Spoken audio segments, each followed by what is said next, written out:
So PlayStation finally announced a brand new state of play coming sooner than you may have expected. We have a big game that got delayed by multiple months coming later this year rather than earlier this year. We also have a brand new updates regarding Battlefield 2042 and also another PlayStation game that's apparently in the very, very early talks and works of getting a TV series adaptation. So welcome back, my friends, to another video here on the channel. More gaming news for you guys today. If you guys are new around here, be sure to subscribe and hit that notification bell and leave a like if you guys enjoy this one specifically. It definitely helps out the channel more than you may realize and all that good stuff. Also, a little bit of a quick side note, apologies that I don't have all the cool fancy assets and, you know, kind of my normal editing for these kind of videos that I normally have. Still trying to get all my assets back into order after my hard drives could completely crapped out. If you guys didn't don't know what's going on, I have a whole update video on my channel regarding that if you guys are interested and curious about that. Anyways, we're gonna jump straight into it. We're not gonna waste any time. We're gonna go straight forward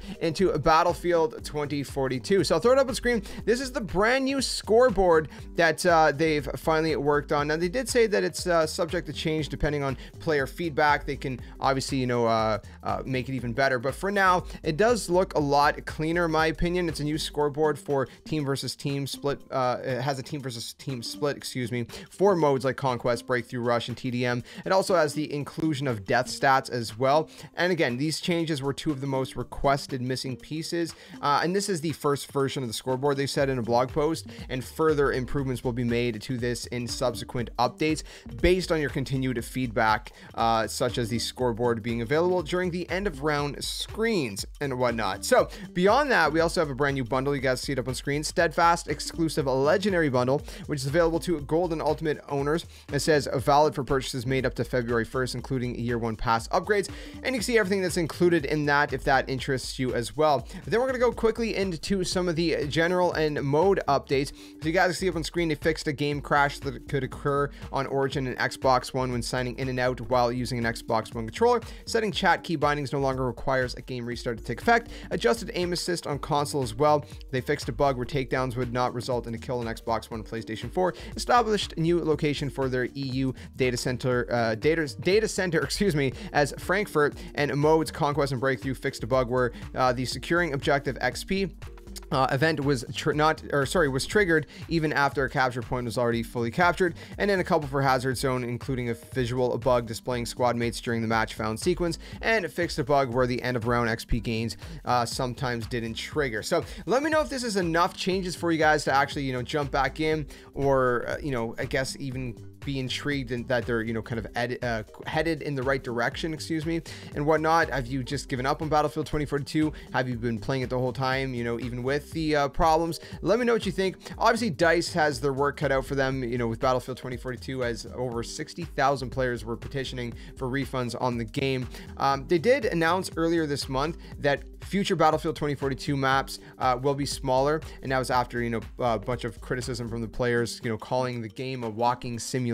So at least we have some good stuff. Obviously, if you missed the previous stuff that we talked about, EA had apparently blamed a mixture of the pandemic, which is understandable that it's affecting development. It's for all studios, but of course, like I said before, if you don't have enough time, delay the game, it's fine. And they also blamed Halo Infinite. So if you missed that, there's a whole video I did on that as well, but we're not going to talk anymore about that. That's pretty much all there is to cover right now. Let me know your thoughts, and if you're still playing Battlefield 2042, if you're gonna jump back in, or if you, like I said, completely given up on it. Not wasting any time, we're going straight into the next piece of news. You guys see it up on screen, coming from a Deadline, and this is an exclusive saying PlayStation's flagship action adventure franchise, God of War, is heading to television. Prime Video is in negotiations for a live-action TV series based on the hugely popular ancient mythology-themed game, sources said. They said, I hear the series adaptation comes from The Expanse creators / executive producers Mark Fergus and Hawk Ostby, from pronouncing their names right, and the Wheel of Time executive producer / showrunner Rafe Judkins, again for pronouncing his name right, as well as Sony Pictures Television and PlayStation Productions, which collaborate on all TV series based on PlayStation games. Reps for Sony and Amazon Studios, which likely will co-produce, had no comment, of course. So again, this is stuff that's really early. officially. Nothing's really set in stone. Apparently there's negotiations going on. They want to make this a thing. The question is, obviously, who would play Kratos? I think there's a couple different, I guess names that come to mind personally. Obviously, one of the biggest ones would probably be Dwayne "The Rock" Johnson. Would he be the perfect fit or not? I mean, that's the question. I'm not sure if he'd fit the personality, perfectly or not. Maybe not.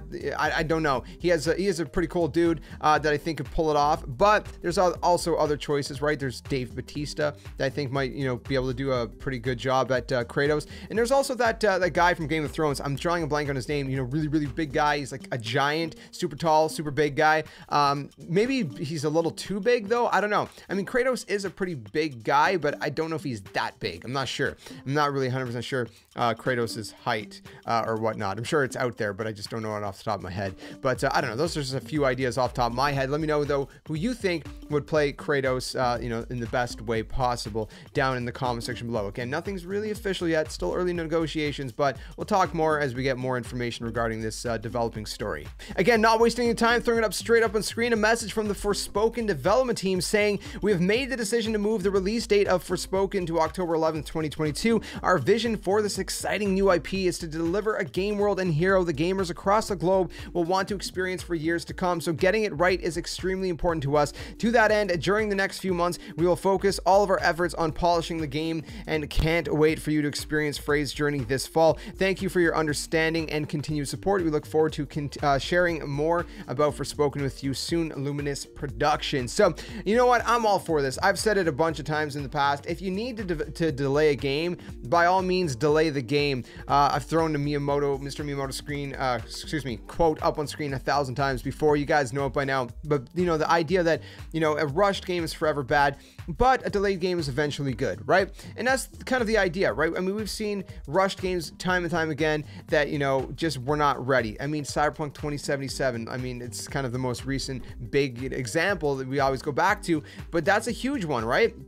Because when the game launched with so many issues that it made a lot of people lose interest. Even if they fixed it by now, a lot of people are already like, I don't, it's kind of giving you a sour taste at that point, right? You're just kind of like, you're put off from it. So I would say take all the time you need. If you need to delay it multiple months, even years at that point, I mean, do whatever you do and whatever you need in order to make the game that you're satisfied with as developers and as a company, as a studio. If you're not satisfied with it, don't put it out. You know what I mean? If you're satisfied with it, then most likely the fans will receive it well as well, or at least better than they would if you rushed it. So take all the time that you need, in my opinion. That's just my kind of stance on it. But let me know what you guys think about this delay. Again, it's just a few months more than you would have had it previously. So I think it's like 4 or 5 months delay, give or take. I forget the original release date off the top of my head, but yeah, it's about 4 or 5 months delayed. So it's not too bad.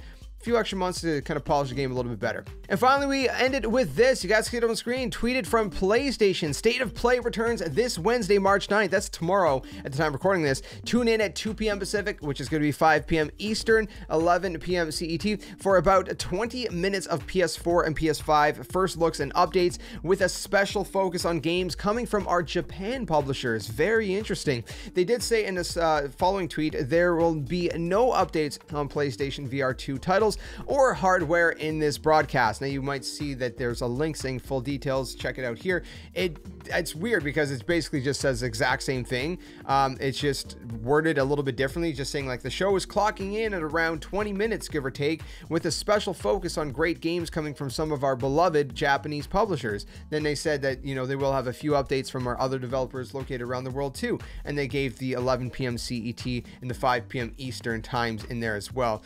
Pretty much the exact same thing said, except they did add that if you're a co-streamer, there may be copyright, content like licensed music to be wary of that PlayStation does not control. So if you are planning to stream it or whatever else, or, post any kind of reactions, do be wary of that. That's always something to take into consideration. But again, that's going to be taking place tomorrow at the time of recording, 2 p.m. Pacific, 5 p.m. Eastern, March 9th. Let me know what you guys hope to see from this. Again, it seems like there's a special focus on the Japanese publishers, but again, there's going to have a few updates from other publishers as well. So I don't know what they could announce personally. I'm drawing a blank on some of the Japanese publishers off the top of my head right now. But if you have any ideas, let me know in the comment section below what you guys think, or at least hope to see from this short. Again, it is short, 20 minutes or so, state of play happening very soon. So anyways, that's going to wrap it up. That's pretty much all we have to talk about. Let me know your thoughts on the PlayStation State of Play and everything else that we talked about today in this video. If you guys enjoyed this one, again, be sure to leave your like. It really helps out the channel. Subscribe for more gaming content. Share it with your friends if you guys want to help grow the community.